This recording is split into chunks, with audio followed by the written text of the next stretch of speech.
17 et sur la scène d'horticulture. Jean-Pierre Martel, horticulteur, on vient sur la saison. On me fait un petit retour sur les problèmes rencontrés, les problèmes auxquels nous nous attendions, mais qui ne sont pas venus. Écoutez, on a parlé, Daniel, rapidement, là, autour de table de 7 heures, que c'était un été quand même relativement tranquille. Hein? Il n'y a pas eu de sécheresse, il n'y a pas eu de pluie abondante ou de période de pluie là, prolongée comme 2 semaines d'humidité. Donc, ce que ça fait, c'est que il y a beaucoup des problèmes qu'on s'attendait à avoir, qu'on n'a pas eu comme tel. Je parle entre autres, on a parlé un petit peu des scarabées japonais, c'était beaucoup moins important que par les années passées, plutôt localisé. J'ai des clients qui en ont un petit peu, il y a des régions où il n'y en a pratiquement pas eu du tout. Donc, ça, est-ce qu'ils sont en voie de disparition? Non, absolument pas. Dommage. Absolument pas. La tache goudronneuse sur les érables de Norvège, ça faisait des années qu'on en avait. Les gens se demandaient, bon, est-ce qu'on devrait continuer à planter ces arbres-là? Ils sont très, très tachés. Des grosses taches noires cette année.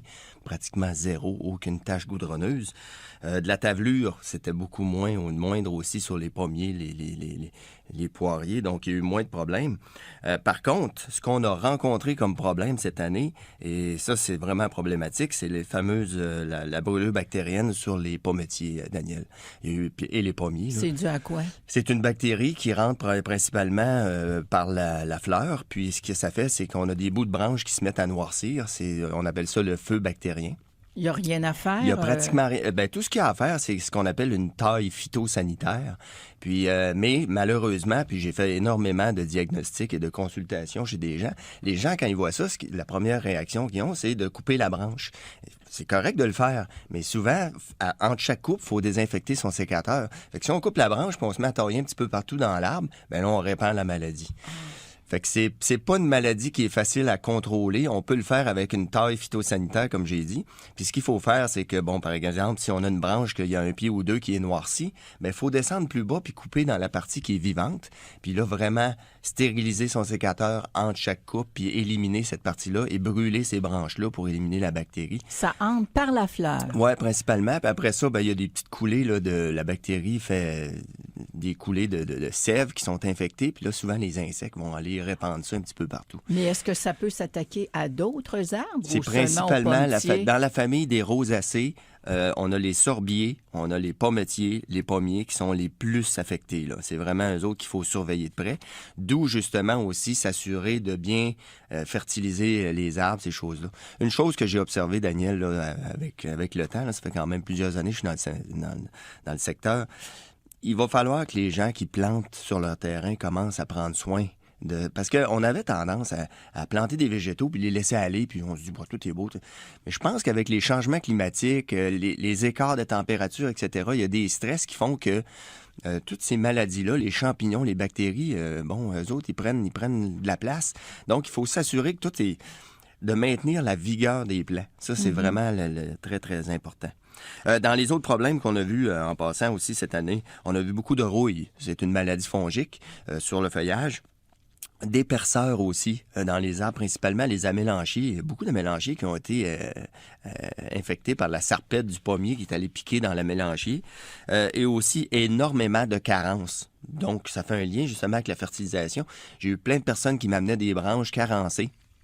Que ça soit des feuilles qui sont jaunies avec les nervures qui sont verdâtres, des feuilles qui sont recroquevillées, des carences en calcium, on en a vu énormément. Donc, on peut ajouter du calcium marin. Là. Ben, c'est des choses qu'on dirait que tranquillement, monsieur tout le monde fait face aux problèmes que les producteurs, eux, font affaire avec généralement, là, parce que dans une production, il faut le savoir, il faut connaître les carences, etc., pour faire le suivi. Mais là, on dirait que dans les terrains, les gens ont de plus en plus de plantes de différentes, puis il faut vraiment être attentif à ces choses-là, puis régler ces problèmes-là. Et finalement, il y a eu de l'anthracnose. Ça, c'est standard. Il y a eu beaucoup d'anthracnose. Là. C'est quoi ça? C'est la marge de la feuille qui sèche. Les frênes, bon, il y en a beaucoup, mais il y a beaucoup d'érables et de plus en plus de chênes qui ont de l'anthracnose. Mais ça, il faut le savoir, c'est une maladie qui est plutôt... C'est un champignon qui fait sécher un petit peu le feuillage. Et puis, la meilleure façon, c'est vraiment le phytosanitaire, c'est de s'assurer de bien ramasser, bien nettoyer, pas laisser de débris infectés au sol pour que la maladie se propage d'année en année. Puis là, il y a des gens, je voyais dans le cahier publicitaire, là, on vend des fertilisants, on vend de la semence d'automne, fertilisation automnale. Ben, Oui, non? c'était dans mes actualités, justement, de la fertilisation, c'est très important. Mais là, à ce temps-ci, il faut être prudent, Daniel. Parce que, voyez-vous, on est dans des périodes où, justement, les températures, on a pratiquement eu une Il canicule. va faire là. beau Bon. tout au long de la semaine. Si vous avez fertilisé, parce que j'ai eu un client qui a appelé cette semaine qui venait de fertiliser son arbre avec du 20-20-20 à ce temps-ci de l'année. Mais là, ce qu'il fait, c'est qu'il force des nouvelles pousses. On ne sait pas ce qui va se passer. Est-ce que l'arbre va avoir le temps de s'endurcir comme il faut avant l'hiver comme tel? Fait qu'il faut vraiment être prudent. Moi, je dis toujours à ce temps-ci de l'année, là, maintenant, il faut opter pour les fertilisations automnales.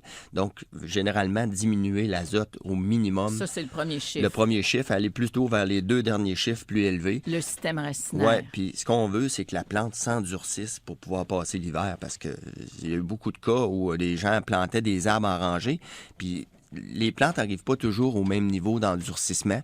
Puis il y en a certaines que, ils n'ont pas eu le temps de faire du bois, la matière ligneuse, ce qui fait qu'ils sont beaucoup plus vulnérables là, à l'hiver. Puis il y a des dommages. Est-ce qu'il est trop tôt, Jean-Pierre Martel, pour faire des semis de gazon? Non, ça s'en vient, ça commence. Moi, je dis toujours la meilleure période pour les semis de gazon, là, ça va aller entre la mi-septembre et la mi-octobre. C'est le temps idéal. Donc, on est, nous, en préparatif parce que les travaux qu'on fait pour les semis, on va commencer ça vers la mi-septembre. Et là, si on regarde à l'horizontale, nos pelouses, elles sont rosâtres, c'est la fameuse digitaire. Là, hein? Oui, je voulais en parler. La digitaire, il y en a beaucoup. Il y en a encore eu beaucoup. Là, c'est le problème dans le gazon numéro 1. Mais il y a c'est le temps de mettre du gluten de maïs? Non, là, il est trop tard pour OK. le gluten de maïs. Par contre, on le sait que c'est une annuelle. Là, il va y avoir beaucoup de semences à cet endroit-là. Ce qu'on peut faire, c'est semer du gazon à cet endroit-là pour qu'il prenne le dessus cet automne. Ou on ramasse l'herbe quand on tond la pelouse? De 2. Mais troisièmement, après ça, printemps suivant, il faut absolument à cet endroit-là mettre du gluten de maïs pour empêcher la semence de la digitaire.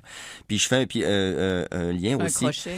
Il y a aussi le fameux Echinocloa cruzgali, le pied de coq qu'on appelle, ou le barnyard Ça ressemble à grass, quoi? qui ressemble justement à la digitaire qui prend de plus en plus de place. On l'a vu beaucoup dans les gazons, qui est une annuelle. Donc, on lutte de la même façon que la digitaire, là, pour cette mauvaise Donc, herbe-là. on surensemence et au Ouais. printemps, gluten de maïs. Si vous avez de la digitaire, vous semez maintenant à l'automne, que le gazon se place, puis au printemps, il faut mettre du gluten de maïs à cet endroit-là pour empêcher les semis de digitaire de germer. À votre prochaine chronique, tout à l'heure, on va parler de l'arbre vedette, le Catalpa speciosa. Oui, madame. Merci beaucoup. On se retrouve après nos informations. Rappel le météo. Présentement, il fait 14 degrés. Aujourd'hui, un maximum de 29 sous le soleil avec un indice ultraviolet de 7 ou élevé. Dégagé ce soir, la nuit prochaine et demain, du soleil, peut-être de la pluie en après-midi, un risque d'orage maximum de 30. Vous écoutez Divine Tentation sur ici Radio-Canada Première.